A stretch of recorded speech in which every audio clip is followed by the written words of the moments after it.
Hello friends, मैं आपके लिए लेके आई हूँ इकोनॉमिक्स के मोस्ट इम्पोर्टेंट नोट्स। देखते हैं दोस्तों आज के ये नोट्स। अनवरत योजना के दौरान किस नीति का अनुसरण किया गया? क्या है दोस्तों? अनवरत योजना है जो उसके दौरान किस नीति का अनुसरण किया गया, ये पूछा गया है। तो क्या हो जाएगा दोस्तों? इसका आंसर हो जाएगा गांधीवादी नीति का। किसका? गांधीवादी नीति का। गरीबी निवारण की प्राथमिकता यद्यपि पंचवर्षीय योजना में ही प्रदान कर दी गई थी, तथापि भारत में गरीबी उन्मूलन के लिए गरीबी हटाओ का नारा श्रीमती इंदिरा गांधी द्वारा छठी पंचवर्षीय योजना में दिया गया था। जो दोस्तों भारत में गरीबी उन्मूलन के लिए जो गरीबी हटाओ का नारा दिया गया था वो किसने दिया था? श्रीमती इंदिरा गांधी ने दिया था और छठी पंचवर्षीय योजना में दिया था। इसके अलावा रोजगार के लिए मानक व्यक्ति वर्ष का भी छठी योजना में उद्घाटन हुआ दोस्तों। इसको मानक व्यक्ति वर्ष को अपनाया गया, अर्थात यदि कोई व्यक्ति 8 घंटे प्रतिदिन के हिसाब से 273 दिन तक कार्य में नियोजित है तो उसे मानक व्यक्ति वर्ष की दृष्टि से रोजगार युक्त कहेंगे। दोस्तों क्या है, अगर कोई व्यक्ति 8 घंटे प्रतिदिन काम करता है 273 दिन तक, तो उसको क्या बोला जाएगा कि मानक व्यक्ति वर्ष की दृष्टि से क्या बोला जाएगा? रोजगार मिला हुआ है उसको, ये बोला जाएगा दोस्तों। नेक्स्ट देखते हैं दोस्तों, विकास केंद्र उपागम का प्रारंभ चौथी पंचवर्षीय योजना में क्षेत्रीय विषमता को दूर करने के उद्देश्य से किया गया था। जो विकास केंद्र उपागम है दोस्तों, उसका प्रारंभ चौथी पंचवर्षीय योजना में क्षेत्रीय विषमता को दूर करने के उद्देश्य से किया गया था, किंतु इस पर विशेष बल 5वीं योजना में दिया गया दोस्तों। किस में दिया गया था? 5वीं योजना में ध्यान दिया गया था इसके ऊपर। विकास केंद्र उपागम के अंतर्गत समस्या आधारित कार्यकार, संसाधन आधारित योजना, प्रोत्साहन दृष्टिकोण, व्यापक क्षेत्र तथा लक्षित समूह, उपागम आदि घटक समाहित इसके अंदर किए गए थे दोस्तों। आदेशात्मक योजना में आदेष्टा सोपान बाजार तंत्र का स्थान पूरी तरह से ले लिया है दोस्तों, जबकि आदि निर्देशात्मक योजना में उसे बाजार प्रणाली की कार्यकरण को सुधारने का केवल एक साधन माना जाता है। ठीक है दोस्तों। वित्त आयोग है जो वित्त आयोग संवैधानिक निकाय है। क्या है? संवैधानिक निकाय है, जबकि योजना आयोग है जो परामर्शदात्री निकाय है दोस्तों। योजना आयोग का संबंध जहां पूंजीगत खाते से है, वहीं वित्त आयोग का संबंध राजस्व खाते से है दोस्तों। किससे है? राजस्व खाते से है। किंतु एक व्यक्ति एक ही समय में दोनों संस्थाओं का सदस्य हो सकता है। दोनों संस्थाओं का सदस्य कौन हो सकता है? एक व्यक्ति दोनों संस्थाओं का सदस्य हो सकता है दोस्तों। तो इस व्याख्या से स्पष्ट है कि दोनों संस्थानों का कार्य क्षेत्र क्या है? अलग अलग है। ठीक है दोस्तों। जो द्वितीय पंचवर्षीय योजना है उसमें भारी उद्योगों की स्थापना पर बल दिया गया था। किस पर दिया गया था? भारी उद्योगों की स्थापना पर बल दिया गया था। वहीं जो तीसरी योजना उसमें क्या हुआ था? औद्योगिकरण की नीति के रूप में आयात जो प्रतिस्थापन की अवधारणा है उसको प्रारंभ किया गया था दोस्तों। आर्थिक एवं सामाजिक नियोजन का उल्लेख संविधान के 7वीं अनुसूची की समवर्ती सूची में किया गया है। जो आर्थिक एवं सामाजिक नियोजन है दोस्तों, उसका उल्लेख है जो किसमें किया गया? संविधान की 7वीं अनुसूची में किया गया। और कौन सी अनुसूची में किया गया? समवर्ती सूची में किया गया। किसका? आर्थिक एवं सामाजिक नियोजन का। भारतीय योजना आयोग के आरंभ, जो भारत में योजना आयोग है 1 अप्रैल 1951 से लेकर 11वीं पंचवर्षीय योजना तक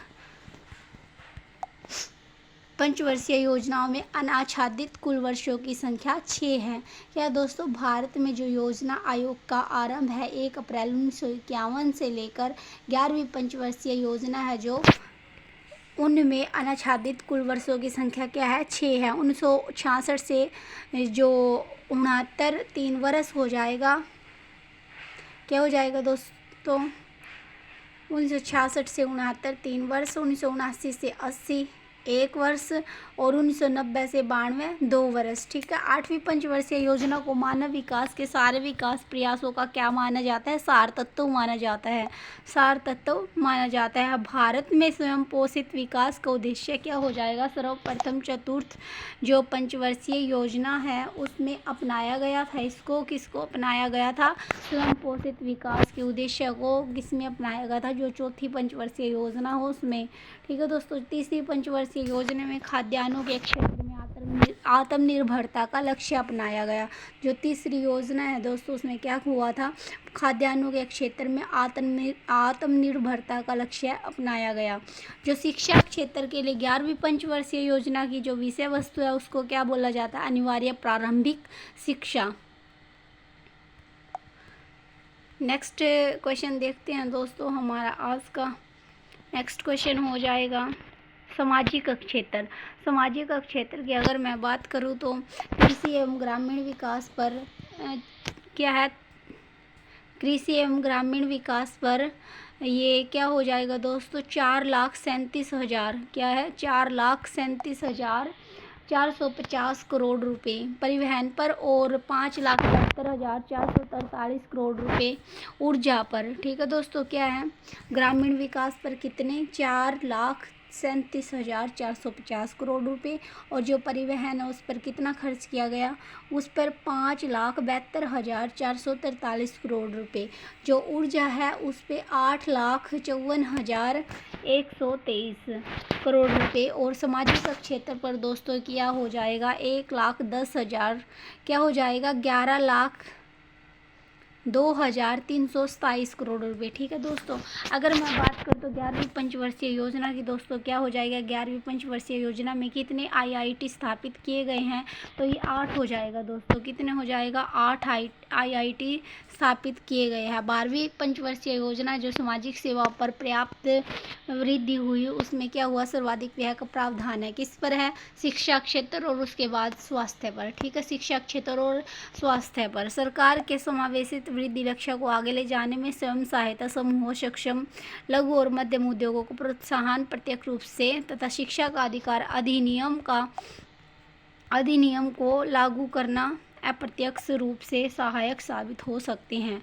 आर्थिक विकास सामान्यतः स्फीति के साथ युग्मित होता है। क्या होता है, आर्थिक विकास जो होता है वो स्फीति के साथ क्या होता है, युग्मित होता है। आर्थिक विकास से वस्तुओं की मांग बढ़ती है और आय में भी वृद्धि होती है। क्या होता है, आर्थिक विकास से वस्तुओं की मांग बढ़ती है और आय में भी वृद्धि होती है। अगर मैं लोरेंज वक्र तथा गिनी गुणांक को कब किसने विकसित किया, इसकी बात करूँ तो क्या हो जाएगा, मैक्स ओलारेंज ने किया था। ये क्या किया था, इसका विकसित किया था, किसने किया था, मैक्स ओलारेंज ने लोरेंज वक्र जो है वो किया था। और जो गिनी गुणांक है कोरेडो गिनी ने 1912 में किया था दोस्तों। जो मैक्स ओलारेंज 1905 में किसने किया था, लोरेंज वक्र किया था ओलारेंज ने 1905 में लोरेंज वक्र। और गिनी गुणांक की अगर मैं बात करूँ, कोरेडो गिनी है जो उसने 1912 में किया था। ठीक है दोस्तों, इसके विकसित। आय के वितरण की विषमता की माप की सर्वाधिक प्रचलित विधि कौन सी है, तो ये हो जाएगी गिनी गुणांक। क्या हो जाएगी, गिनी गुणांक हो जाएगी। यह आय के प्रत्येक युग्म के बीच आय अंतर के क्या करती है, माप करती है। SDR ह्यूमन डेवलपमेंट क्या है दोस्तों, ह्यूमन डेवलपमेंट SDR 2011 के अनुसार भारत में 2010 से 11 की अवधि में आय की दृष्टि से असमानता के गिनी गुणांक की अगर मैं बात करूँ कितना हो जाएगा, 36.8 हो जाएगा। कितना हो जाएगा, 36.8 हो जाएगा। योजना आयोग ने देश में निर्धनता की माप के लिए प्रोफेसर DT लक्कड़वाला की अध्यक्षता में विशेष दल की नियुक्ति कब की थी, तो ये हो जाएगी, कब हो जाएगी, 1989 में समिति ने अपना रिपोर्ट और 1993 है 1993 में क्या किया था, प्रस्तुत की थी। 1989 में क्या किया था, समिति बनी थी DT लक्कड़वाला। ठीक है, और जो रिपोर्ट है वो कब आई थी, 1993 में आई थी, 1993 में। अगर मैं 20 सितंबर 2011 की बात करूँ तो योजना आयोग द्वारा सर्वोच्च न्यायालय में दिए गए अपने शपथ पत्र में किससे गरीब माना था, तो ये माना था ग्रामीण क्षेत्र में जो 26 रुपये प्रतिदिन से कम और शहरी क्षेत्र में प्रतिदिन 32 रुपये से कम खर्चा करता है। क्या करता है दोस्तों, अगर कोई ग्रामीण क्षेत्र में 26 रुपये प्रतिदिन से कम और शहरी क्षेत्र में प्रतिदिन 32 रुपये से कम खर्चा करता है तो उसको क्या माना जाता है, गरीब माना जाता है। अगर इससे ज़्यादा खर्च करता तो उसको अमीर बोला जाएगा। गरीबी के आकलन के लिए गठित अर्जुन सेन गुप्त की कमेटी ने भारत में कितने परसेंट लोगों को गरीब बताया, तो ये 77% हो जाएगा। कितना हो जाएगा? 77% हो जाएगा। गरीबी के आकलन के लिए जो अर्जुन सेन गुप्त की कमेटी बनी थी, उन्होंने क्या किया था? 70% लोगों को क्या बताया था? गरीब बताया था। अगर मैं गरीबी की माप की कुछ अवधारणाओं की बात करूँ तो क्या हो जाएगा दोस्तों? ये गरीबी रेखा की बात कर लेती हूँ, पॉवर्टी लाइन की बात कर लेती हूँ। तो गरीबी लाइन क्या होती है? गरीबी रेखा, ठीक है। गरीबी रेखा आय या उपभोग व्यय का स्तर है जो अपने सभी नागरिकों के लिए समाज में रहने का न्यूनतम स्तर दिखाने के लिए वांछनीय माना जाता है। क्या माना जाता है? वांछनीय माना जाता है। यह न्यूनतम स्तर निरपेक्ष या सापेक्ष संदर्भों में परिभाषित किया जाता है। निरपेक्ष गरीबी रेखा क्या प्राय आय के रूप में परिभाषित किया जाता है। यही औसत प्रति व्यक्ति के न्यूनतम ऊर्जा या कैलोरी की आवश्यकता के रूप में परिभाषित किया जाता है, ठीक है।